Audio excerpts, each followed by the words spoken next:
habíamos trabajado también viroides y también habíamos visto la parte de no solamente virus, viroides, sino también priones. Ajá, priones. Entonces, la citología ya es una ciencia que va a encargarse de estudiar todo lo que compete a la célula. ¿Ya? Es una ciencia auxiliar que va a basar sus conocimientos, sus investigaciones, todo con respecto a la célula. Ese es su objeto de estudio. ¿Ya? Y en este caso vamos a colocar, ¿no? ¿Cómo se llama o cuál es su otro nombre? A la citología también con qué otro nombre se le conoce. ¿Cuál es el otro nombre de la citología, muchachos? También es conocida como la biología celular. Sí, biología celular. Muchachos, es una ciencia muy importante porque cuando nosotros definimos a un ser vivo, nosotros habíamos dicho que se llama ser vivo aquella porción de materia que presenta al menos una célula. Eso es lo que nosotros habíamos explicado. Entonces, hablar de ser vivo es hablar de al menos una célula. ¿Todos de acuerdo? ¿Ah? Entonces, ese es el objeto de estudio. O sea, vamos a ver la unidad mínima con vida. Acá colocamos acá la citología o biología celular está encargada, ya, la biología celular o citología está encargada de estudiar, ¿qué cosa va a estudiar? Está encargada de estudiar la célula, ¿ya? ¿Qué cosa vamos a estudiar de la célula? Así como un mecánico conoce las partes de un vehículo, sí, porque un mecánico ha estudiado para qué sirve un tanque de radiador, para qué sirve una caja de embriague, ha estudiado el motor, ha estudiado todo con respecto a un vehículo, ¿no? Entonces, nosotros en citología también vamos a estudiar a la célula como si fuera un vehículo, vamos a estudiar sus partes, ¿sí? Eso es lo que vamos a hacer, encargado de estudiar la célula, sus estructuras, pero no solamente vamos a estudiar las estructuras, también vamos a hablar de su función. ¿Ya? Está encargado de estudiar las estructuras y también está encargado de estudiar la función. De eso se encarga la citología. Ajá, de eso se encarga de estudiar la citología. ¿Y cuál ha sido, profesor, la célula más antigua? Podría uno preguntarse, ¿no? ¿Hay investigaciones acerca de ello? Sí las hay. Han buscado cuál ha sido la primera célula. Obviamente no han encontrado todo, pero sí han encontrado, en este caso, hallazgos de petrificados. ¿Y sabes a quién van a considerar como la célula más antigua? Acá vamos a darle nombre a la célula más antigua. ¿Qué es lo que vamos a estudiar en estos tres bloquecitos? ¿Cuál es la célula más antigua? La célula denominada procariota. La célula que se conoce con el nombre de procariota es la célula más antigua que se conoce. ¿Ah? Entonces nosotros decimos célula de tipo procariota. Célula de tipo procariota. ¿Qué cosa es la célula de tipo procariota? ¿Qué cosa viene a ser la célula de tipo procariota? Sí, muy bien, Angeli. Procariota. ¿Qué significa la palabra procariota? Eso tengo que saber. La palabra procariota viene de dos raíces. ¿Y cuáles son estas dos raíces? Pro. ¿Qué cosa es pro? Antes. Antes, Ajá, muy bien. Antes, ¿verdad? ¿Y cario? ¿Qué cosa significará cario? Núcleo. núcleo, Núcleo. Así es, muchachos. Entonces se dice que la primera célula que se ha registrado como la más antigua es aquella que no presenta núcleo. Entonces yo hago un esquema de la célula, ahí está. Esta es la célula que no presenta un núcleo. Y uno se preguntará, pero profesor, ¿qué importancia tiene un núcleo? Bueno, la importancia es que tiene que proteger lo más importante de la célula. ¿Cómo se llama lo más importante? A ver, nosotros hemos estudiado en bioquímica. ¿Quién es el que dirige todas las actividades dentro de una célula? ¿Cuál será la molécula que dirige las actividades de una célula? Tiene un nombre, ¿verdad? ¿Quién? A ver, ¿te acuerdas quién es la molécula que dirige toda la actividad de la célula? Ahí está, acá el privado. Dice el agua. No, el agua no dirige la actividad. El que dirige, ahí está, muy bien, muy bien. El ADN. Claro. O sea, el ADN es la molécula que va a dirigir todas las actividades de la célula. Incluso habíamos hecho una analogía, ¿no? ¿Se acuerdan que les había dicho que si la célula es un colegio, el director de ese colegio es el ADN, porque de él nace todas las actividades que se van a realizar en el colegio? Si hay una visita de estudio, si hay una actuación por Día de la Madre, cualquier actividad es el ADN. Sí tienen ADN, por acá me dicen no tienen ADN, sí tienen. Lo que no tienen es el que lo protege. Ah, o sea, el protector del ADN, ¿quién es? El protector del ADN es el núcleo. No hay, mira. En cambio, las células más evolucionadas, acá dibujó, ellas sí llegaron a formar una cubierta que separa un espacio del citoplasma y esa cubierta, esta cubierta doble, ¿ya? Esta cubierta doble, ¿cómo se le va a conocer? Esta cubierta doble se le conoce con el nombre de carioteca. Carioteca. La carioteca es la envoltura. Profe, ¿por qué le pusieron en este caso carioteca? Porque teca, ¿qué significa teca? Teca significa almacén. Si yo tengo en mi casa un almacén de libros, ¿cómo le digo? Biblioteca. ¿Sí o no? Es un almacén de libros. Si yo tengo un almacén de plantas, fitoteca se llama. Entonces, ¿cómo se llama el almacén del núcleo? Carioteca. Teca, almacén, cario, núcleo. Esa es la carioteca.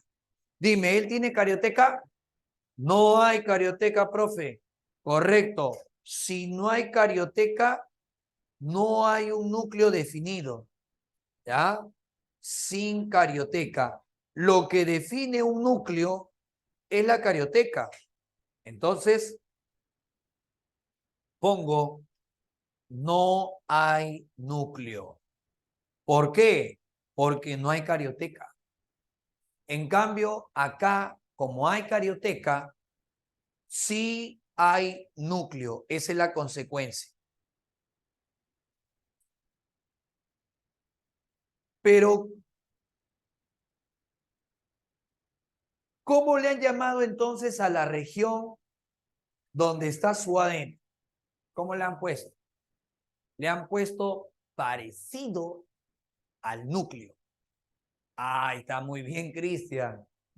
Claro, parecido se usa el término oide. Oide. Entonces, como esto parece, muchachos, entonces el término que le han puesto a lo que parece, le han puesto nucleoide. Nucleoide, jóvenes, significa parecido al núcleo. ¿Todo bien? ¿Todo bien hasta ahí? ¿Sí? ¿Todo bien hasta ahí en este caso? Sí, Ya, profesor. perfecto. Ya, perfecto, perfecto. Ahora, habría que colocar acá qué organismos tienen esta célula. Vamos a poner acá son conocidas como las células más antiguas, ¿ya? Son conocidos como las células más antiguas que se conocen. Son conocidos como las células más antiguas, ¿ya? Son conocidas como las células más antiguas. ¿Estamos de acuerdo? Y me dice, pero profe, ¿químicamente se le puede crear? No, nada que ver. No se puede crear químicamente, nada. Sí, estos son células que vienen de organismos. Claro.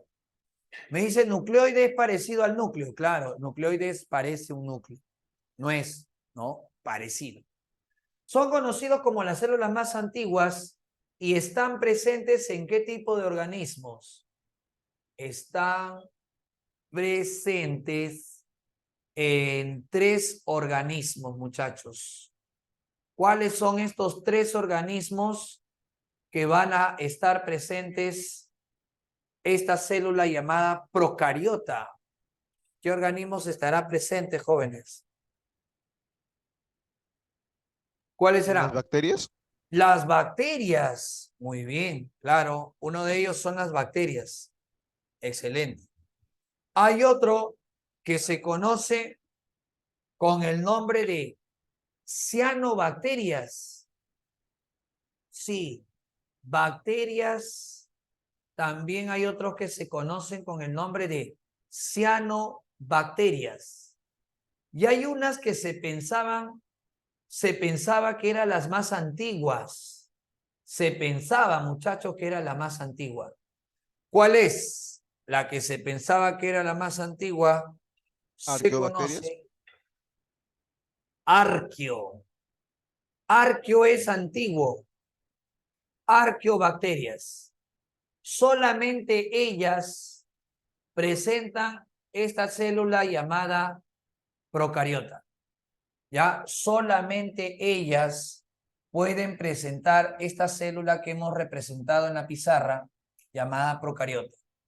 Los demás seres vivos, hongos, algas, plantas, animales, tendrán célula eucariota. Solamente ellos 3, por favor, no te vayas a olvidar. A veces en los exámenes te piden cuál de los siguientes organismos presenta célula procariota y solamente son ellos 3. No hay más. ¿Ya? Y de los 3, ¿cuál será en este caso el más preguntado? De los 3, en este caso el más preguntado es la bacteria. Sí, el más preguntado es bacterias. ¿Ya, jóvenes? El más preguntado para los exámenes es acerca de las bacterias. Entonces, jovencitos, las bacterias vienen a ser los organismos más preguntados con respecto a ello. Pero uno se preguntará, profesor, ¿pero cómo así se inició el estudio de la célula? Te cuento un poquito de la historia de la célula, mira. ¿Tú crees que se pueda ver células a simple vista? Hay algunas que sí, tal vez, pero el 99% a más no se pueden ver. Son microscópicos. Por eso se tuvo que diseñar este artefacto llamado microscopio para impulsar el desarrollo de la citología. Si no, no se hubiera podido conocer acerca de las bacterias o de las células. Y hubo un personaje microscopista inglés. ¿Cómo se llama este personaje microscopista inglés? Este personaje microscopista inglés se conoce con el nombre de Robert Hooke. ¿Y qué hizo Hooke? Te cuento lo que hizo Hooke. Hooke construyó su microscopio y después de construir su microscopio analizó esa estructura que encontramos en el corcho. ¿Y qué vio en el corcho? Vamos a dibujar, mira. Hooke, cuando fabrica su microscopio y examina el corcho, cuando él examina el corcho, encontramos que él empieza a ver en el microscopio estas estructuras que estoy graficando en la pizarra, mira. Él vio estas estructuras. ¿Y cómo lo llamó Hooke? ¿Cómo llamó Hooke a estas estructuras que le hizo recordar a un panal de abejas? ¿Cómo le llamó? Le llamó, en este caso, ¿cómo le llamó? Celda. Les llamó celdas. Celdas. Les hizo recordar a las carceletas y le dijo que son celdas. Pero como era tan pequeño, le dijo con cariño celditas. Ajá. Él vio en una lámina de corcho unas celdas pequeñas. Y entonces, él cuando analiza una lámina de corcho, él dijo que estas celdas eran pequeñas, minúsculas, que tenían que verse con una lente de aumento llamado microscopio. Y entonces, Hooke, ¿cómo le dice celda en latín? Celda en latín significa cel. Y para decir que algo es pequeño, se agrega el sufijo ula o ulo. Ah, entonces salió la palabrita. ¿Qué palabrita? ¿Qué palabrita? Célula. Ajá. La palabra célula significa celda pequeña. ¿Y quién lo propuso? El inglés Robert Hooke. ¿Cuándo hizo esto? Cuando examinó una lámina de corcho. Ajá. O sea, chicos, si hoy nosotros hablamos de células, células y células, en este caso fue gracias a Hooke, a él, que confeccionó su propio microscopio, se atrevió a cortar un pedazo de corcho, lo analizó al microscopio y observó celditas. Y celda, en latín es cel, y cuando tú quieres decir pequeño, le agregas el diminutivo, el sufijo ula o ul. ¿Ya? Él fue el primero entonces en dar el término célula. ¿Ya, chicos? Ese es históricamente lo que pasó con Robert Hooke. Vamos a colocar acá entonces. Robert Hooke fue el que propone, Robert Hooke fue el que propone el término célula. ¿Y cuándo propone el término célula? Propone el término célula al examinar una lámina de corcho. ¿Ya? Al examinar una lámina de corcho. ¿Con qué lo hizo? Con el microscopio que fabricó. ¿Ya? Al examinar el corcho.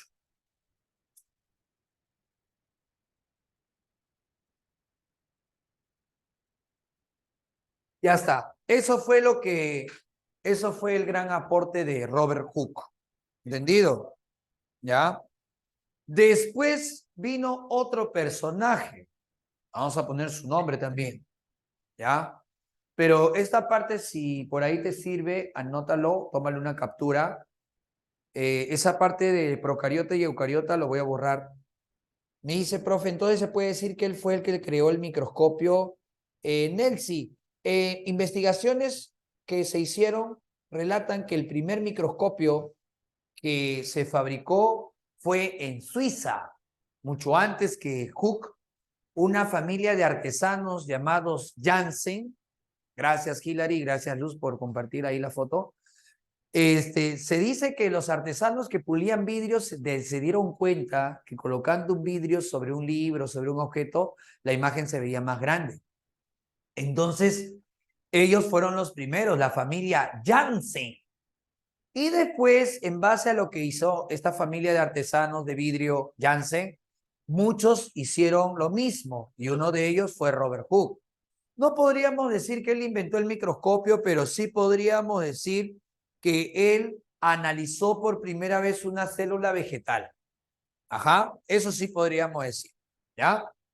Muy bien, pero después de él hubieron otros personajes que tuvieron también un gran aporte para la citología.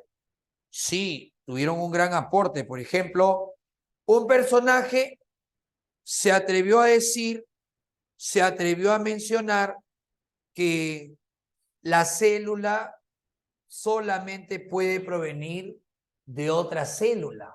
Ajá, entonces, otro personaje diferente a Hooke, ¿qué dijo? Dijo que toda célula proviene de otra preexistente y que no hay una sola que se haya formado por generación espontánea. Sí, no hay una sola que se haya generado por espontaneidad. Eso es lo que nos dice este personaje, mira. ¿Y cómo se llama este personaje o cómo se llamó este personaje en vida? Fue un inglés. Un inglés fue el que determinó que toda célula proviene de otra célula preexistente. Ahí está, muy bien, Cristian, muy bien, Angeli. Es Rudolf Virchow. Ajá, Rudolf o Rodolfo Virchow. Él fue el personaje que plantea un aforismo. Ajá. El aforismo es que toda célula proviene de otra preexistente. Vamos a poner acá entonces. Rudolf Virchow, vamos a poner que este personaje propone, vamos a poner, propone el aforismo en latín que dice omnis cel a cel. Así dice el aforismo, ¿ah? Omnis cel a cel.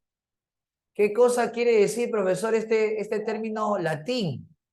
Quiere decir toda célula viene de otra célula. Ajá, toda célula proviene de otra célula. Eso quiere decir omnicel a cel. ¿Ya? Entonces yo coloco acá toda célula proviene de otra célula. Eso significa el aforismo omnis cel a cel. ¿Ya? Toda célula proviene de otra preexistente. ¿Ya? De otra preexistente. Que no hay una sola célula que se haya formado por generación espontánea. Todos provienen de una célula. Ahí está. Eso es lo que dice el personaje Rudolf Virchow. ¿Ya? Son un poquito de historia para que ustedes conozcan. Ahora sí, vamos con respecto a las bacterias. Vamos con respecto a las bacterias. ¿Qué decimos acerca de las bacterias? A ver, ¿qué es lo que nosotros podemos decir acerca de las bacterias? Porque de todos los organismos que tengan célula procariota, el que me van a evaluar constantemente son acerca de las bacterias. Entonces, chicos, cuando hablamos de bacterias, las bacterias son considerados los organismos más antiguos.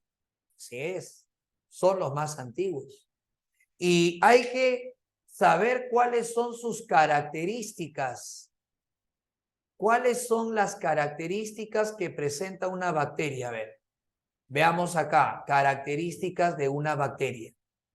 ¿Qué características presenta una bacteria, muchachos? ¿Cuál será? A ver. Dime, ¿las bacterias podrán tener más de una célula? ¿Podrán haber bacterias más de una célula? ¿Qué dicen, muchachos? ¿Podrán bacterias más de una célula? No las hay. Todas las bacterias presentan una célula. Así que todas las bacterias son organismos unicelulares. Todas las bacterias son organismos unicelulares.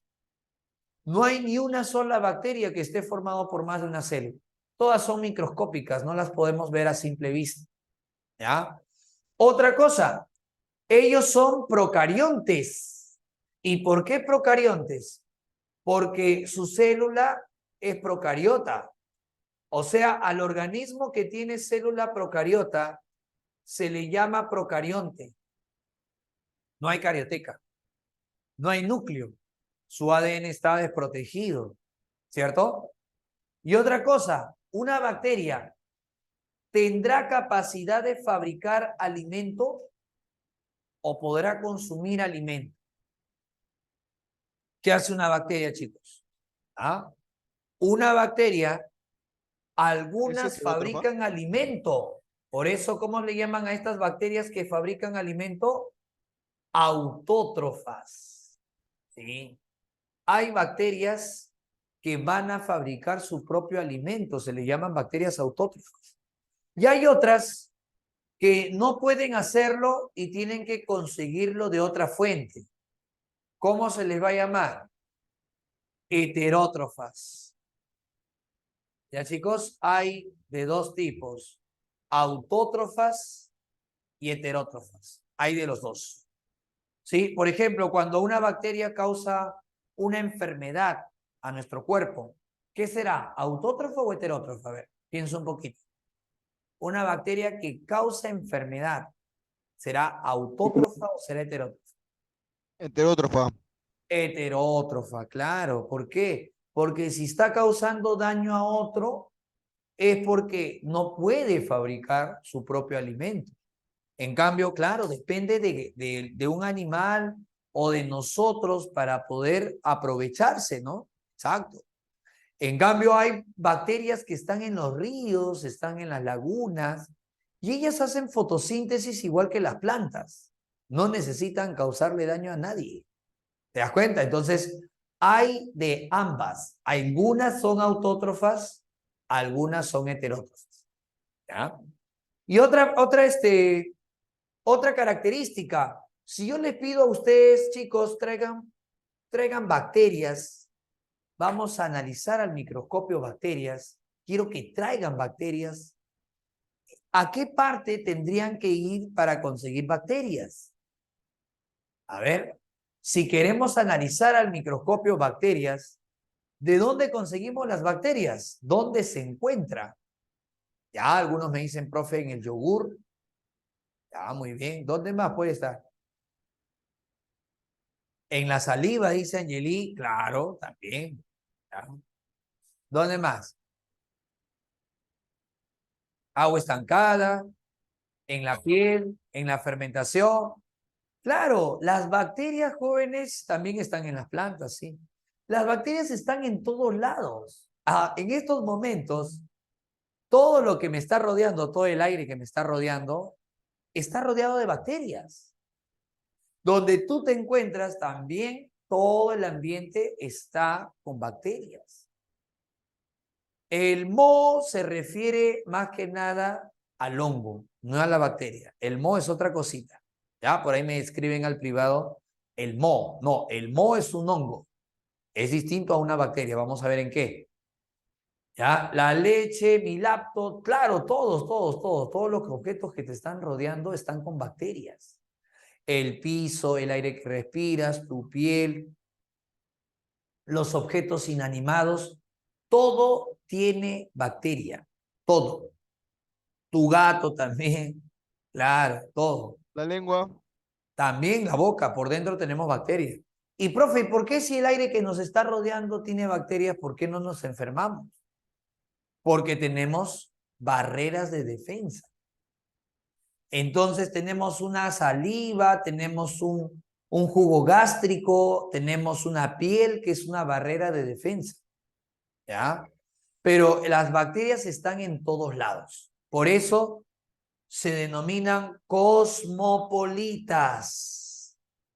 ¿Ya? ¿Por qué se dice que las bacterias son cosmopolitas? Las bacterias, chicos, son cosmopolitas por la sencilla razón que se encuentran en todos lados.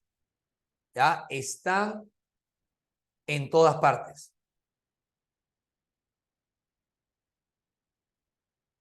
Están en todas partes, están, chicos, en todos lados.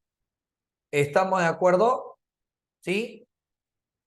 Y ahora, por ahí, un alumno me dice, profesor, ¿qué significa procarionte? Procarionte significa que tiene célula procariota, nada más. Eso significa procarionte. Que la célula que lo está formando es de tipo procarionte. Chicos? Muy bien, eso significa el término cosmopolita. Y hay que ponerle a esto número 1 en romano.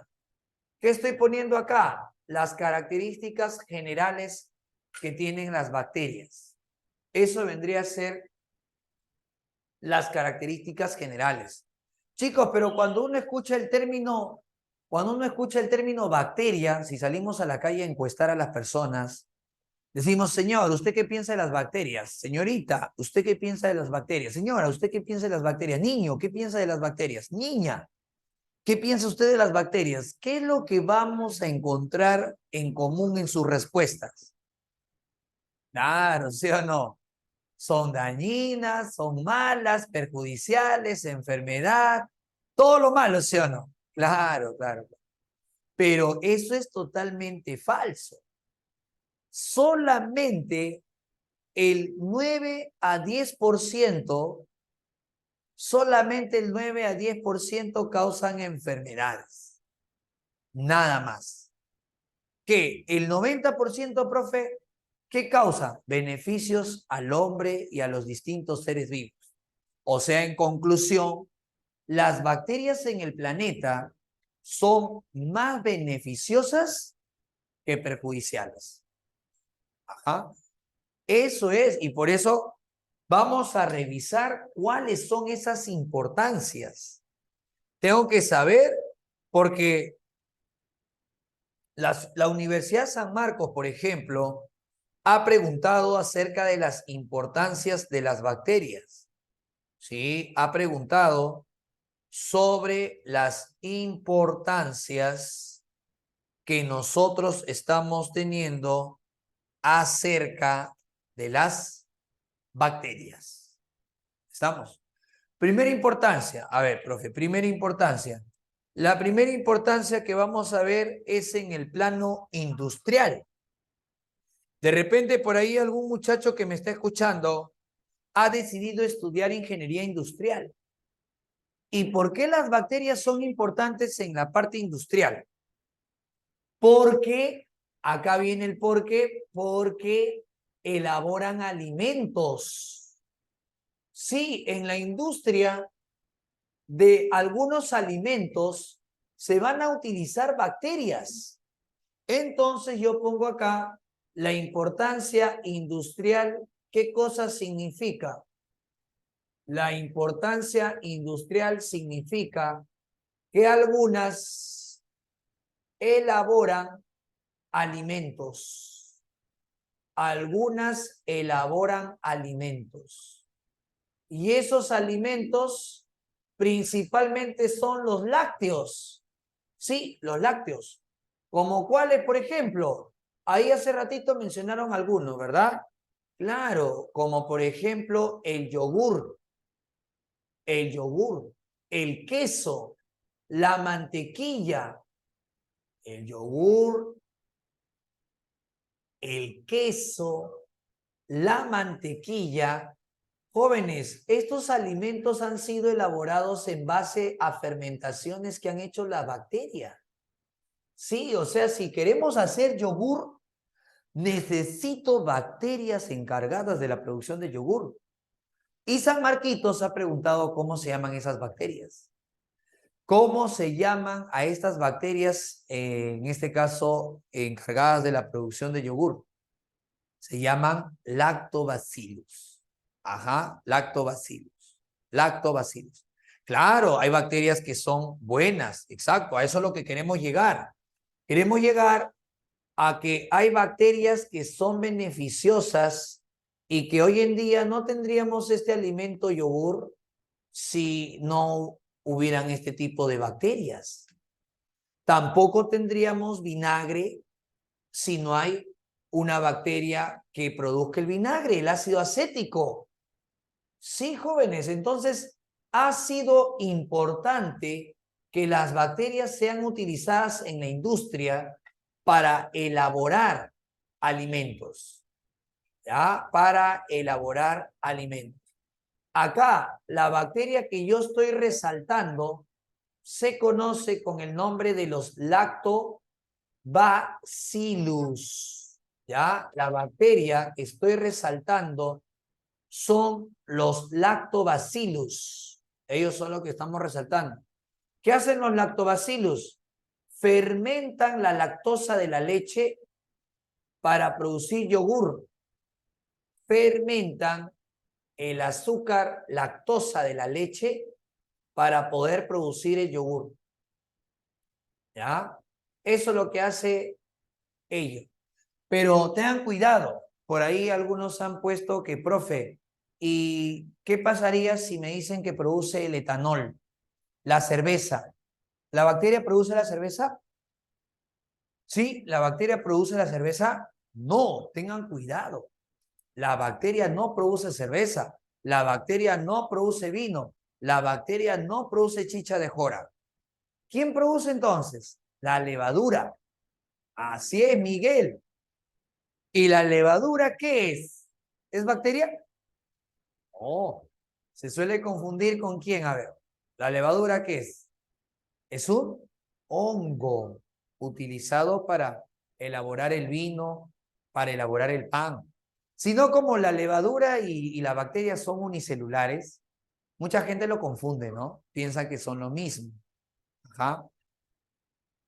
Claro, cuando se fermenta, se agrega estas bacterias, ¿no? O sea, si yo quiero hacer yogur, si hacemos yogur nosotros, chicos, ¿qué tendríamos que utilizar? Leche, el principal insumo es la leche. ¿Y qué tengo que comprar? Estos cultivos de yogur que se llaman bacterias para el yogur. Ajá. Y si yo agrego estos cultivos o bacterias para el yogur, ellos tienen que fermentar la lactosa que está en la leche. Y cuando fermentan la lactosa, hacen que la leche se espese y se acidifique para formar, en este caso, el yogur. Ahí Moisés está compartiendo una imagen que tiene que ver con las levaduras, ¿no? O sea, hay tipos de hongos. Hay setas, hay mohos y hay levaduras. Claro, son tipos de hongos. No confundir entonces, ¿no? La levadura produce vino, produce la cerveza, produce la chicha de jora, pero no tiene en este caso bacterias, ¿no? No hay bacterias. Muy bien. Otra importancia. ¿Cuál sería otra de las importancias que tienen las bacterias? También encontramos en el ámbito de la agricultura. O sea, muchacho, en el campo agrícola también encontramos, ¿qué cosa encontramos? Encontramos también en el campo agrícola importancia sobre las bacterias. ¿Y por qué es importante, chicos, en el ámbito de la agricultura? A ver, ¿por qué será importante en la agricultura? Vamos a ver. Lo que pasa es que las bacterias tienen que fabricar sus proteínas. Y como las bacterias tienen que fabricar sus proteínas, ¿qué cosa vamos a decir de las bacterias que tienen que fabricar proteínas? Necesitan una fuente de nitrógeno. Sí, porque si no hay nitrógeno no fabrican proteínas. Entonces, ellas tienen que, ¿qué cosa tienen que obtener? Nitrógeno. ¿Y cómo es el nitrógeno en el ambiente? En el ambiente el nitrógeno es abundante, mira. O sea, el nitrógeno es abundante en el ambiente, pero lamentablemente la planta no puede tomar ese nitrógeno. O sea, es como tener bastante nitrógeno, pero no poder aprovecharlo. No lo puede aprovechar la planta. Entonces, ¿qué hace la planta? Se asocia en sus raíces, ¿con quién? Con bacterias. Sí. Miren, muchachos, cómo las bacterias se pueden asociar. Las bacterias se asocian las bacterias con la raíz. ¿Y qué sucede cuando las bacterias se asocian con la raíz? Entonces encontramos, chicos, ¿qué encontramos? Encontramos que estas bacterias le hacen el favor a la planta de fijar el nitrógeno. San Marcos preguntó cómo se llama esa bacteria que fija nitrógeno. ¿Cómo se conoce a esta bacteria que se encarga de fijar nitrógeno para la planta? Chicos, ¿dónde vive esta bacteria? En la raíz. Muy bien, Angeli, muy bien, Cristian. Muy bien. Se llama Rhizobium, correcto. ¿Por qué se llama Rhizobium? Porque rizo es raíz y bio es vida. Entonces, ¿qué es rizobio? Rizobio quiere decir vive en las raíces. Y ella fija el nitrógeno para la planta. Mira qué importante es, ¿no? ¿Qué pasaría si la planta no tiene estas bacterias? No podría conseguir el nitrógeno, ¿ya? Entonces, si a mí me preguntan, ¿qué importancia agrícola tienen? Las bacterias fijan nitrógeno para la planta. ¿Ya, muchacho? Muy bien. Hacemos un paréntesis, entonces, seguiremos viendo las importancias de las bacterias, falta todavía, pero mira, ya tenemos dos, en la agricultura y en la industria alimentaria, ¿no? O sea, las bacterias son más beneficiosas que perjudiciales en la vida del hombre. Y vamos a ver que algunas de ellas viven en nuestro cuerpo y que si algún día muere, también nos enfermaríamos y podríamos morir, ¿ya? Sí, hay bacterias que también afectan a la agricultura, así es, por acá me preguntan, sí, hay bacterias que afectan a la agricultura y otras que ayudan. ¿La chicha de jora posee bacterias? Sí posee bacterias, pero básicamente el que fermentó fue los hongos. Profe, es increíble lo perfecto que es el mundo, como si hubiera un diseñador, lógico, ¿no? Todo encaja a la perfección, así es. Muy bien, muchachos, aliméntense, hidrátense, descansen un poco y volvemos después del descanso, ¿ya? Listo, listo, gracias. Volvemos. Gracias, César. Chicos, a ver, ingresen al quizzes de física. Sí, creo que no lo llegué a activar, disculpen, chicos. Pero ingresen a la